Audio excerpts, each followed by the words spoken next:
All right. Well, good morning, everyone, once again. We are so excited to welcome you all today for our session.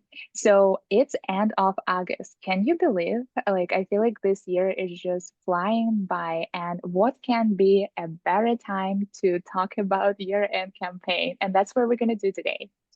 You are here for a treat. We're going to talk about the year-end campaign Playbook, and we have our friends from Good Samaritan Services, and we are going to be talking about their fantastic $275,000 big campaign.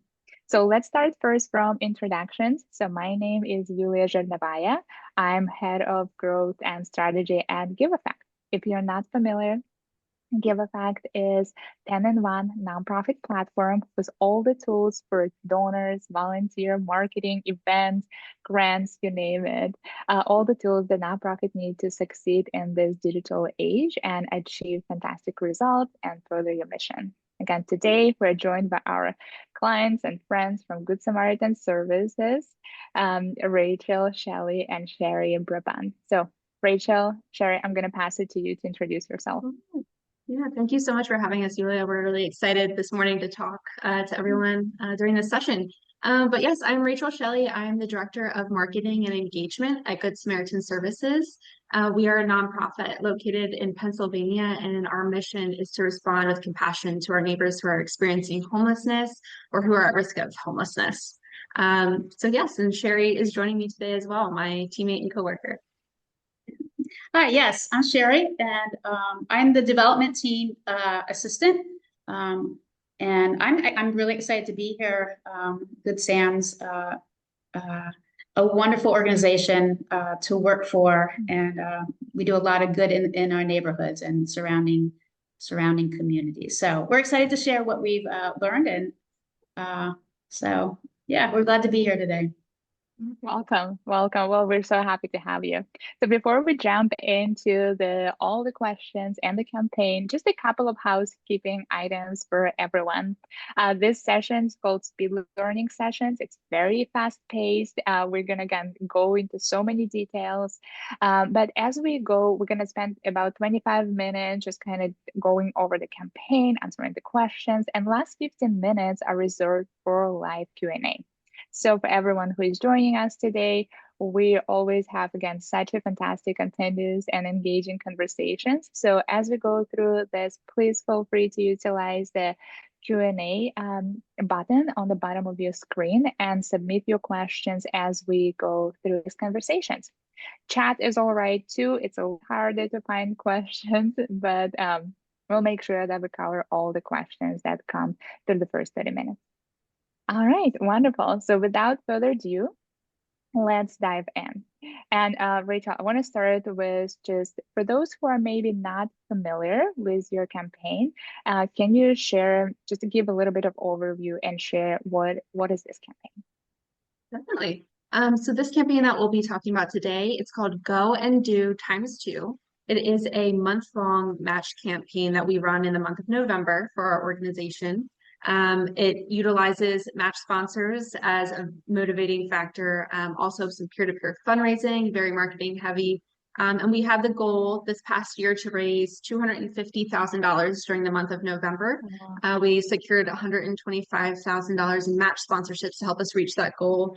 And we had a great success and actually ended up surpassing that goal, and we raised $275,000 during last November.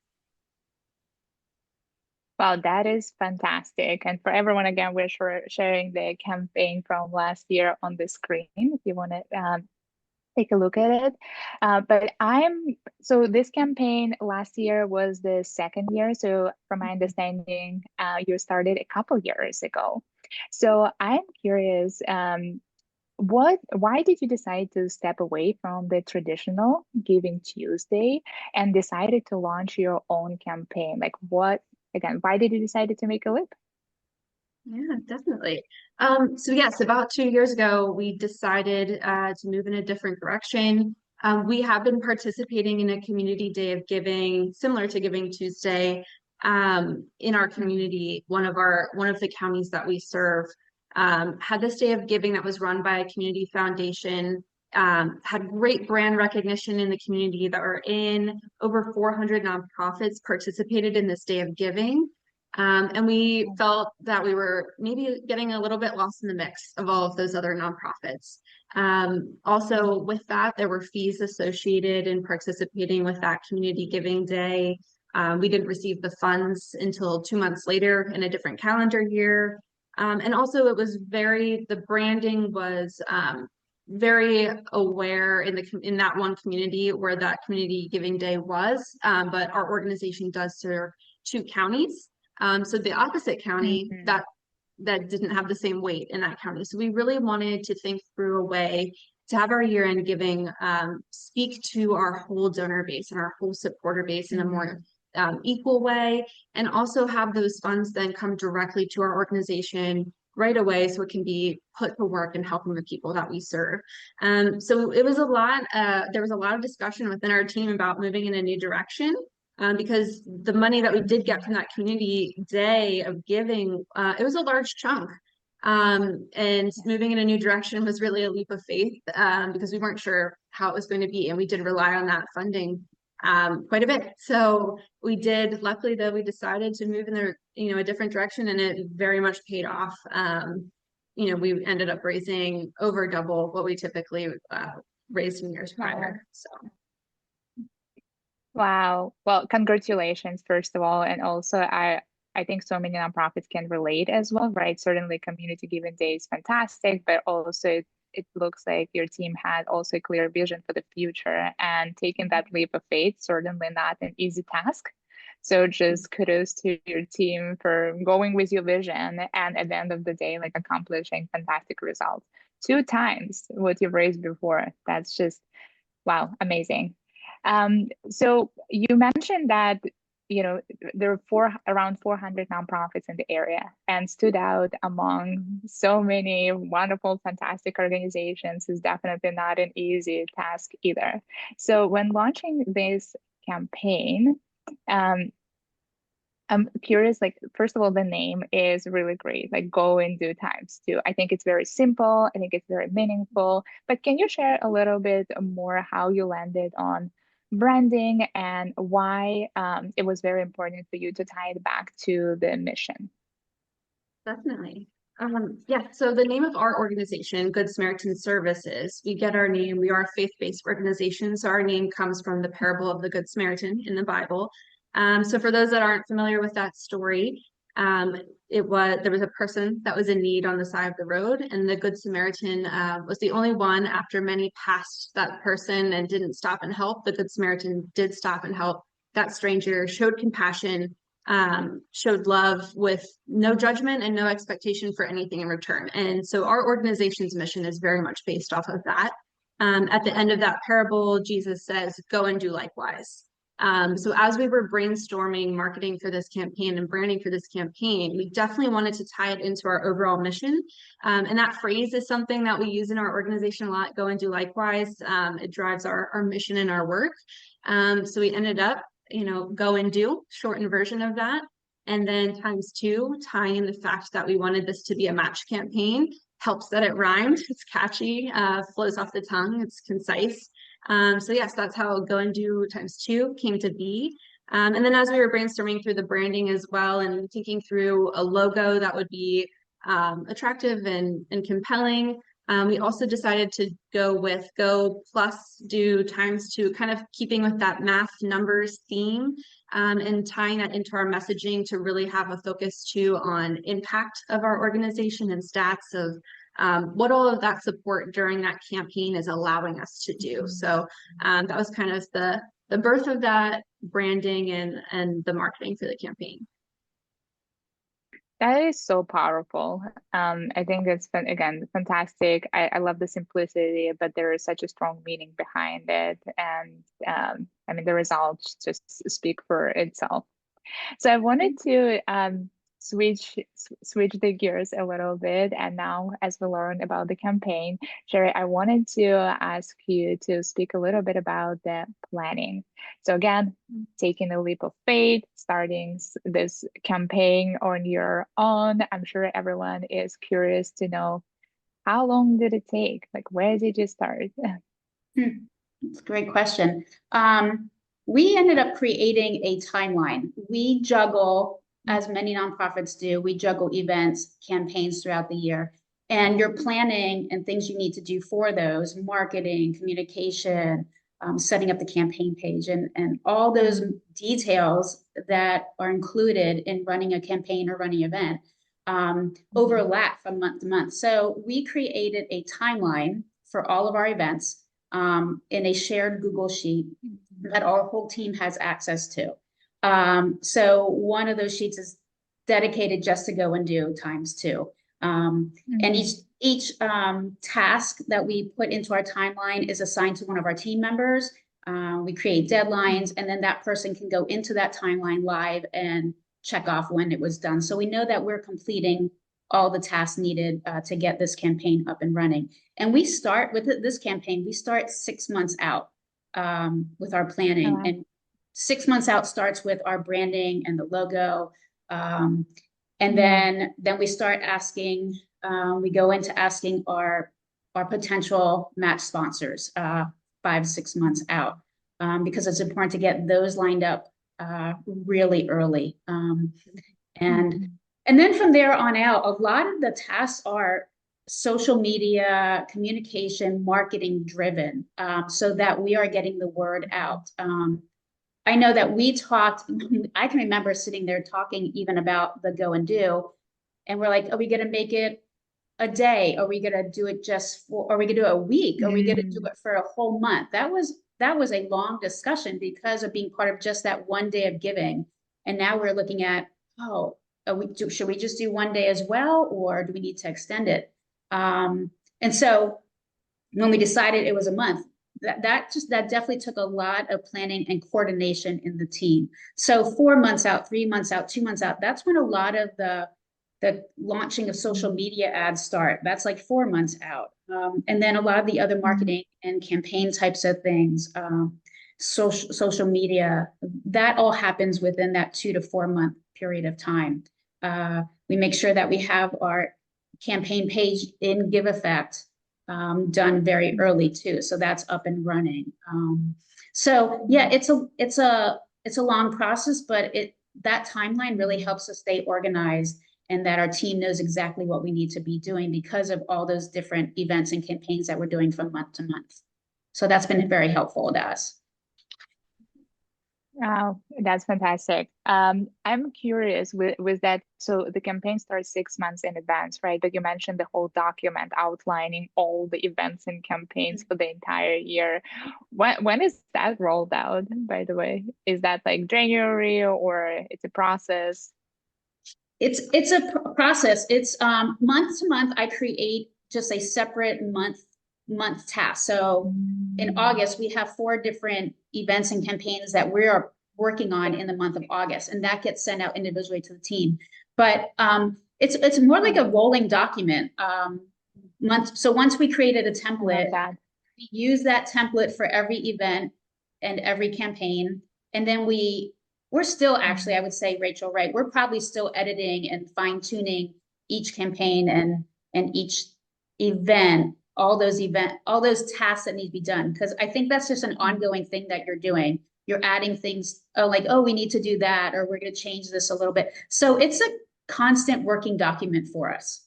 And what's nice about Rachel and I were just talking the other day is that once it's completed, once we complete like go and do, we will then just go in, uncheck all the completed, and we can reuse it for the following year. So it's up and ready to go right away for the following year. So we don't have to we don't have to reinvent the wheel every single time that we do an event. It's just an ongoing rolling document. Oh, that's genius. That's already in itself just help to improve, and you don't need to recreate the wheel every time. That's fantastic. There is a question from Sarah. How big is your team working on event campaigns? Just curious while we're here. Yes, so we have about a team of 5. So I would say we have our CEO and our Chief Advancement Officer are very much focused on sponsorships, which is a huge part of all of our events and our campaigns. And then there's myself and another team member doing marketing for events. And then Shari is our admin. She's our Giveffect queen at Good Samaritan Services too. So running any reports for those mailing lists and pulling information from Giveffect, helping us get things set up on the back end for campaigns or event pages. So yeah, I would say it's usually a team of about 5 of us. Yeah, thank you for those details. Now going back to the campaign, one of the things, Shari, you mentioned that it's one of the milestones that it's important for team to start early on is securing those sponsorships, right? Especially since this is a match campaign. So Rachel, I'm curious, like, how do you approach those conversations with corporate, community partners? And I think securing sponsorship is just such an important part. So do you have any advice for also anyone who is planning a matching campaign and how to lead those conversations? Yes. And I would say the ultimate success of this campaign was very much due to those match sponsors. So yes, that was a priority from the very beginning for us for this campaign. And Giveffect was very helpful to kind of do that background research through our database to identify corporate partners who had that capacity to give at a higher level, mixed with, obviously our knowledge and our relationships of who we thought in the community of our partners would be a good fit.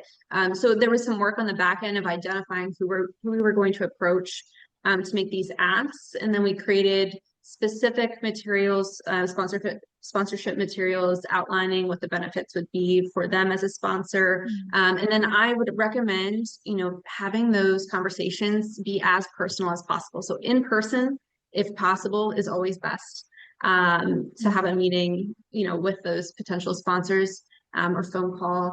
But making it personal to them and making a specific ask for a specific amount. So we were, based on what we were seeing their, capacity to give, we were asking between $15,000 and $25,000 for sponsorships, but going in with a direct ask that you feel is reasonable and possible for that supporter. And then also my advice is that we have had such success with having match sponsorships be very motivating for others to give. So when you're making that ask, making it really clear to that partner that not only is their gift making an impact, it is that match aspect of it, being able to communicate that to the community that their gift then will be doubled, really motivates people to give more. So their gift is not only itself, but inspiring an increased amount of giving from others. So I think really driving that home in conversations and making them feel like, they are really a part of this and they can drive even more change than just the specific amount that they're giving, but doing it as a match really goes even farther. So that would be my biggest advice for those conversations to go well. I love that. Yeah, I saw in your campaign, like you don't have, I think I like your campaign because it's quite simple in the best way, right? It's not like all the information is the important information, and what you mentioned about the match, it's very clear. It's kind of pops in your eyes. It's matched and it's like 2x, so it's gonna be doubled, and it's very clear. It's not like cluttered with all the other messages. So I absolutely love that. Well, now switching the gears a little bit, Shari, I wanted to ask you a little bit more of the technology part in the campaign implementation and running it. I'm curious, how the technology Giveffect specifically, was it helpful in the creating this campaign and running successfully? Maybe what are the most successful or useful features or parts that you use for this campaign? Yeah, Giveffect has been a blessing for us for this event. Previously, before we moved to Giveffect, we had to have a separate donor database and event platform. Giveffect allowed us to keep everything all together, which was so helpful to help mainstream everything. So creating that campaign page in Giveffect, it allowed us to track the donations, and then it allowed us to just automatically, those match that matched dollar amount was automated on our website. So you would see that as somebody donated this $25, it was automatically matched within the bar, the progress bar. So that was really helpful and a good visual for our supporters as well. I would also say data mapping is very helpful when creating a campaign in Giveffect. It allows us then to put the funds to tie the donations into specific funds. It also, for like groups, if we want to put these donors in a particular group, we can do that as well, and that's very helpful. Giveffect allowed us to do the peer-to-peer fundraising, that was the first time we had done that, to have fundraising champions, and that was a success.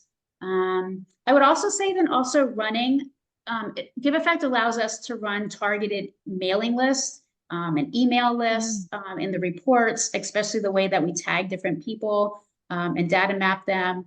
And then I would say also utilizing the email campaigns is a big help in Giveffect, because that allows us to send those very specific groups of people strategic campaign marketing emails and updates. And we did a lot of updates weekly through the Giveffect platform. So that was really helpful. It just helped mainstream everything, and Giveffect does a nice job of allowing us to do that rather than having to have two separate platforms that we did before. So it's very helpful in running this campaign for the first time. It gave us a lot of different tools. Thank you. Oh, it's really, really great to hear. I wanted to ask, Shari, if you can just talk just a little bit about the targeted communications and groups, because I think it's such a big word right now, like personalized conversation, targeting, email list. So I'm curious, like, what is it exactly? Kind of like, what kind of, would you say, different emails to different groups? If for someone who maybe not as familiar with the concept, if you can share a little bit more. Yeah, I'll share a little bit. Maybe Rachel can also be more of the marketing person. But on my end, when we plan our marketing strategy, and Rachel works on, how we're going to communicate the campaign, and throughout the campaign as well. I'm in the background running those reports. So because we cover 2 different counties in Pennsylvania, so sometimes we want specific counties to receive specific information. So Giveffect allows me to run reports and searches by counties. That's helpful. Maybe we want to send out in social media, or I'd say more of the email types of things, to specific donors. So we can separate donors by tiers. So our larger donors might get a different type of marketing email. So the searches in Giveffect allow us to really focus in on those specific groups and targeted different groups of people based on what we want to share and communicate to them. So Rachel, maybe you want to share a little bit about how you go about doing that? Yeah, no, I mean, you covered that pretty well too, and I think specifically with this campaign as well, something that we were able to do is pull information as we were going through the month of who has already given to the campaign, which that can also, then we can tweak the messaging where it's, when we're doing these weekly updates, maybe the ask isn't as aggressive for those who have already given. So they don't feel like we are, well, I already gave to this, why am I getting another ask?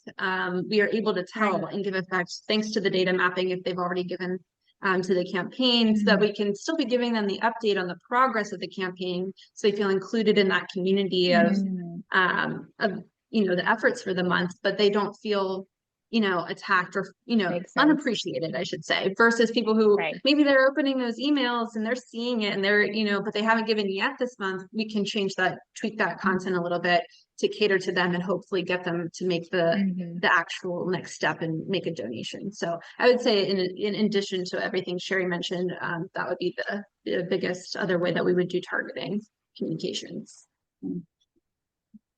Yeah, makes sense. Thank you so much for those details and expanding on that point. Since we already spoke about the emails, I'm still curious, what other Rachel, what other channels or like marketing channels did you use for this campaign?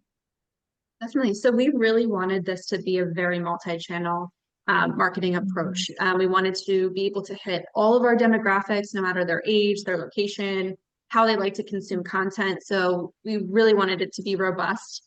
So yes, we had those weekly update emails throughout the month.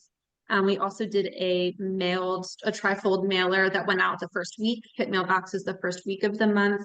That had a story and then also talked about the campaign. In that mailer, we made sure we had a QR code that went straight to the Giveffect campaign page to donate, and also a remittance envelope. Again, some older demographics we found that our older demographics of supporters often still like to send a hard copy check back, but having that QR code for easy access made it great to go right to the Giveffect page. And then it was a very social media heavy campaign. So we had posts going out daily. So that content, as Shari mentioned, was planned the months leading up to the campaign to have content that was every single day about the campaign, with the campaign branding, telling stories of impact, and then also social media ads. So, having designated funds behind ad spend, pushing that campaign, and watching the type of content that was the organic content that was performing well and had high engagement, then adding, paid boosts behind those posts as well throughout the month. So having those multiple touch points, we all know that we're inundated with information constantly. So when we do, especially at the end of the year, all nonprofits, we're all in the same boat of making these year-end asks. So the more times and the more touch points and the more ways you can do so in different channels, the more effective it's going to be to finally click with that donor and make them take the leap and get involved and make a gift. So. I love the multi-channel approach. You really take every opportunity, right, to get to your donors through every channel, but also to speak to different demographics through that. That's fantastic. I know that peer-to-peer, of course, was also a big part of this campaign. So can you share a little bit like what impact the adding peer-to-peer added to the results? Yeah, sure. That last year we raised over $23,000 in the peer-to-peer fundraising part. This was awesome because it allowed us to get in front of brand new donors, brand new audiences that typically we may not have been put in front of before, that may not normally see our social media or get our emails. We have a staff of a little over, I think it's like 35, 36 people. And if you multiply that by the amount of people that we know, friends, family, touch points in the community. I know sometimes when I wear my Good Sam t-shirt, several times I've been stopped and people are like, oh, I love that t-shirt, or, tell me more. And then you get to kind of share. So the peer-to-peer fundraising was such a benefit to us. We had 118 first-time donors that month, 118 people that donated for the first time to Good Sam. And a lot of it contributed back to the peer-to-peer fundraisers that we had, which we call our fundraising champions. Most of them were staff. We encourage board members. Any of our donors can be a peer-to-peer fundraisers, but for the most part, so far, it's been mostly our staff. And so that just allows us, I think as peer-to-peer fundraisers, we are the best advocates to share our mission and to put it in front of brand new people. And that was really successful for us. And of those 118 first-time donors, 60 of them were directly attributed to our peer-to-peer fundraising. So we got 60 brand new donors just from our peer-to-peer fundraisers. And so, yeah, that was an awesome tool for us to use. And it's kind of grown since the first time that we did that as well, the peer-to-peer part. So in the second year, it was a lot more beneficial to us. Yeah. I like that. Is that the only campaign you're using for peer-to-peer, or you use it in other campaigns as well? I'm just curious. Yeah, we've only done it so far for this campaign, but it's definitely something that is going well for us. So we might expand that to others. Yeah. I love that. I think as part of the peer-to-peer region, you were also providing like a media kit for their fundraisers, and I found this very interesting. can you walk us through the process? Like, why did you decide to put together a media kit, and did you receive any feedback? How was the reaction? Was it helpful for your fundraisers? Yeah, definitely. So yes, we wanted the process of being a peer-to-peer fundraiser to be so simple for them, right? We didn't want it to be a lot of heavy lifting. So yes, we put together a media kit that had, sample social media captions, images that could be used for social media, sample email content, text content. So really they could go on, it would be more like a copy and paste and post a photo that we provided for them or an image that we provided. We did this the first year and learned from it. I think I got a little excited in providing all this content, and we provided so many options, right? I think we had 10 options for social media captions and multiple options for email copy. So feedback that we got year one was, okay, this was a little bit overwhelming. It was too much. So year two, this past year, we pared it down and made it very simple. And it was so much more successful. We had great feedback from people who were using it. And we can see it. I mean, as we're being tagged on social media in the posts, it's the copy and pasted, captions that we provided for those fundraising champions. And that's so great too, because it keeps your fundraising champions on brand and the messaging is consistent.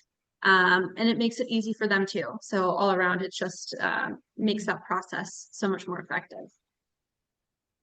Yeah, absolutely. Well, that's one great learning, right, as you're preparing for this year, for the following year.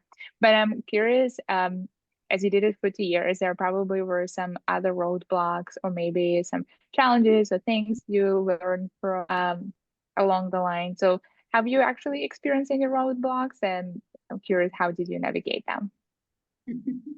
Yeah, I would say I had talked earlier about when we made it was a decision. Do we do a day? Do we do a week of giving? Do we do a month? When we decided on the month, I think we were all pretty nervous about that because December is traditionally, and probably for most nonprofits, December is a traditionally strong giving month for us. You have your end of the year giving. People seem to be more generous at that time of year. So running a campaign the whole month before it was very nerve-wracking for us. We just weren't sure if it was gonna work. When donors decide just to donate in November and not donate in December, would people not donate in November because they had planned to donate their end of year giving in December? So we weren't sure how that was going to work out. I would say that was definitely a difficult. It just made our decision a little more difficult, and being very strategic about that.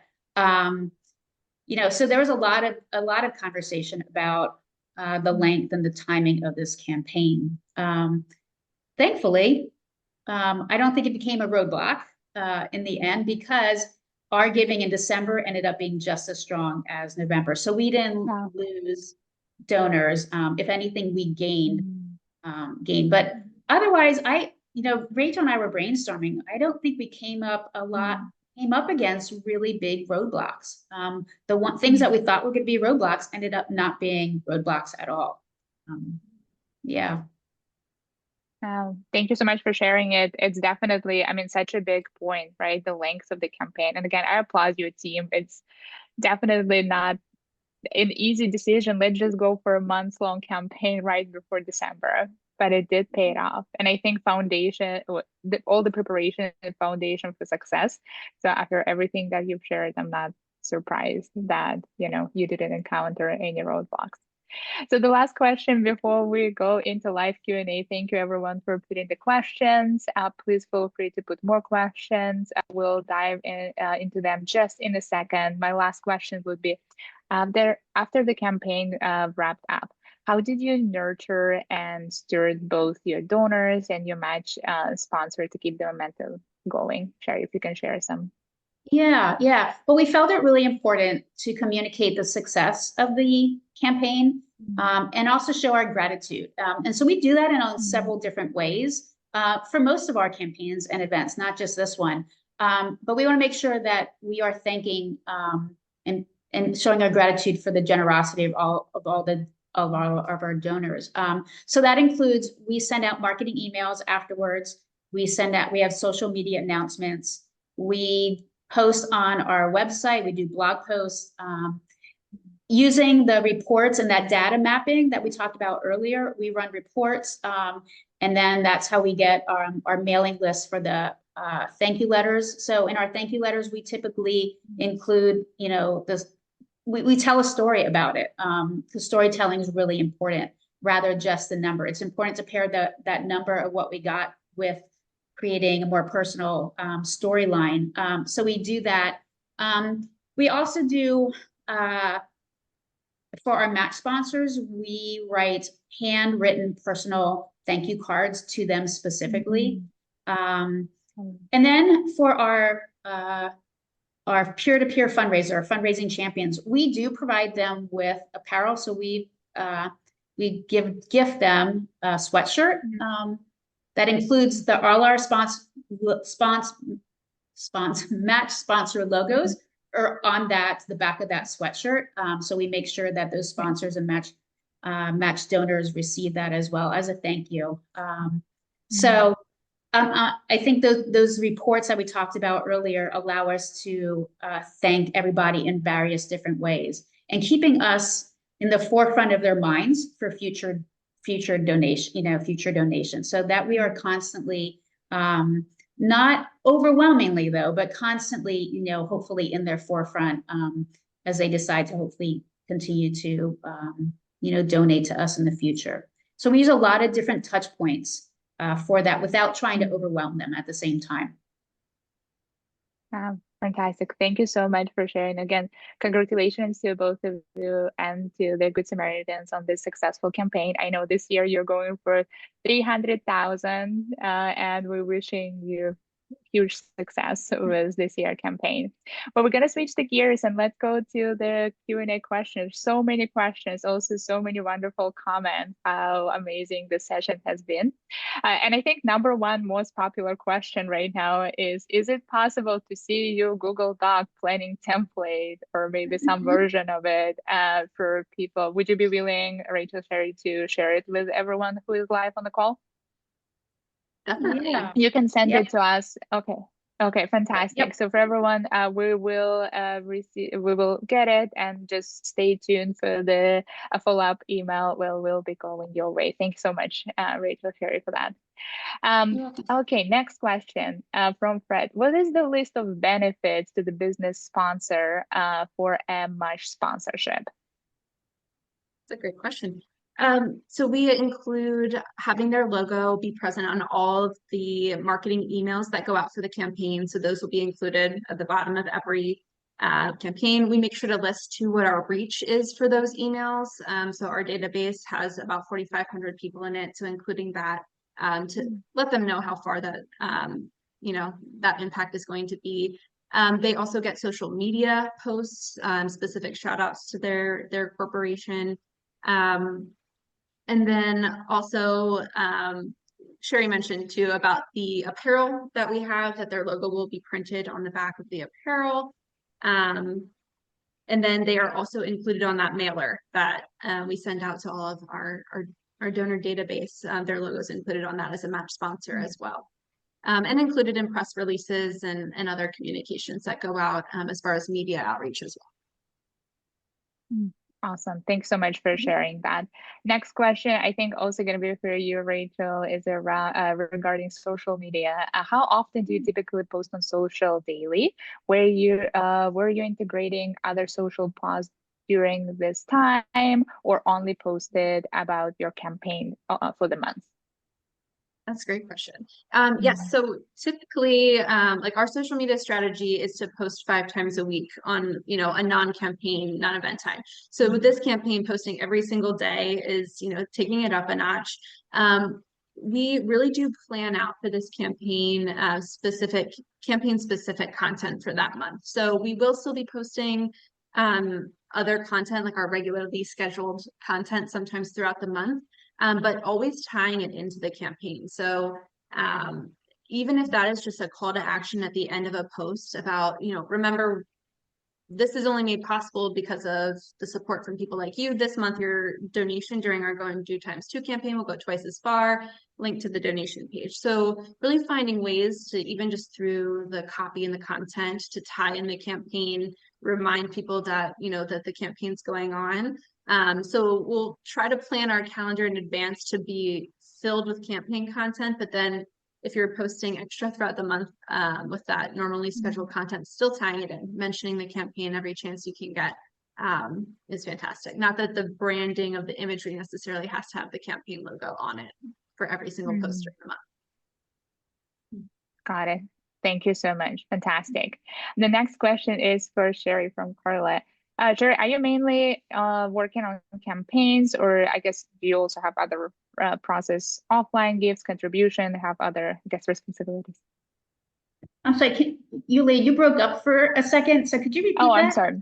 It's okay. Of course. Are you mainly working on campaigns, or do you also process online gifts, contributions, and other work? A lot of other work, yes. Yeah, we run 2 major campaigns throughout the year. We have 2 events that we are working on throughout the year that we partner with another community organization or business on. So we work on those, and we partner with them on those. We have 3 now. We have a 5K now that we started, but we have 2 other major events. One major one in January in one county, and then another major one in March in the other county that we are in.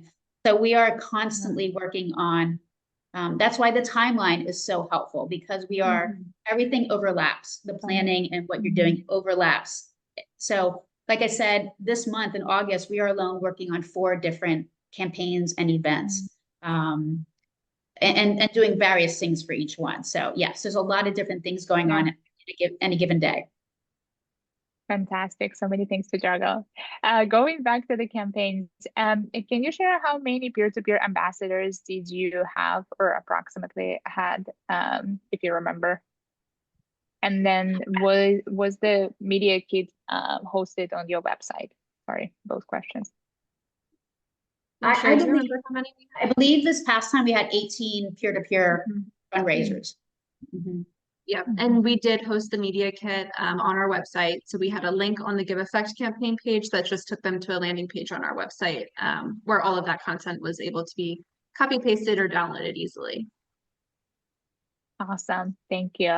Okay, couple more last-minute questions. So what is the frequency of touch point with sponsors after you complete a campaign? That's a great question. So like we said, immediately after the campaign is an important touch point to give them an update on the success that they were able to make possible for us. And then throughout the year, our CEO kind of manages our sponsorship touch points, and our chief advancement officer. And I believe that he likes to give updates based on their interest level. As far as certain sponsors are more interested in specific parts of our mission. So I know he likes to give personal emails, just give them an update on our program. I think like 2 to 3 times throughout the year before making another ask, kind of at that 6-month out mark again. So yes, making sure that those touch points are not always asks is very important for us. You don't want someone to only hear from you when you're asking something of them. So keeping them in the loop on just the mission in general throughout the year is very important. Thank you. Actually, the last question, actually a little bit along the line. I know we're on time, but we have just one last question is, from Jackie, do you have any tips on preventing donor fatigue, especially when running overlapping campaigns, events, appeals to primarily the same donor list?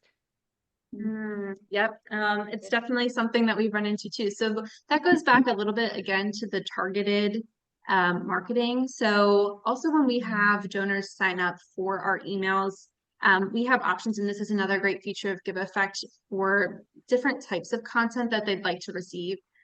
So we kind of have that broken into impact stories. It was just stories about the people that we're helping in the program, events. I think campaigns is a specific option. So they can opt in or opt out of specific types of content. So then you can do that targeted marketing as well, which I think is really helpful so that people are not getting inundated with everything that you have going out, and they can kind of tell you what they would like to be seeing.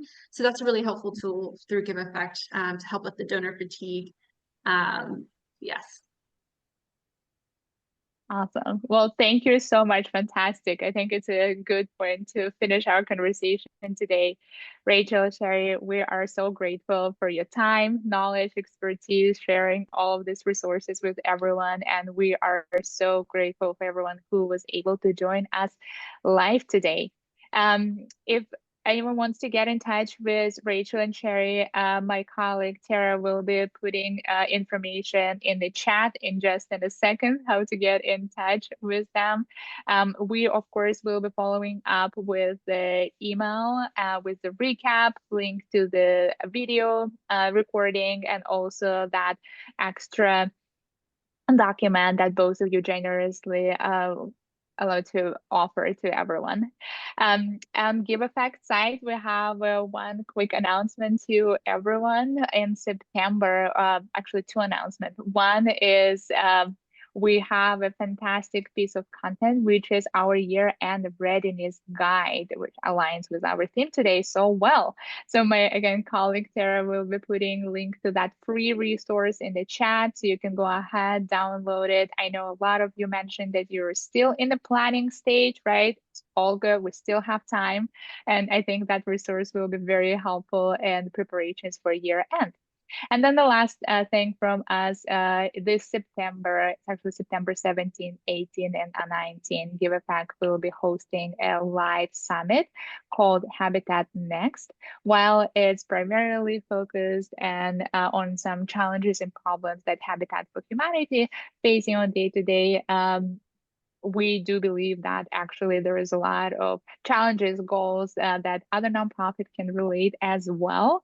We're also going to have a fantastic keynote speaker, the CTO of Charity Water, on the day one. So the link to sign up is in the chat, and we welcome and encourage everyone to join us in September as well.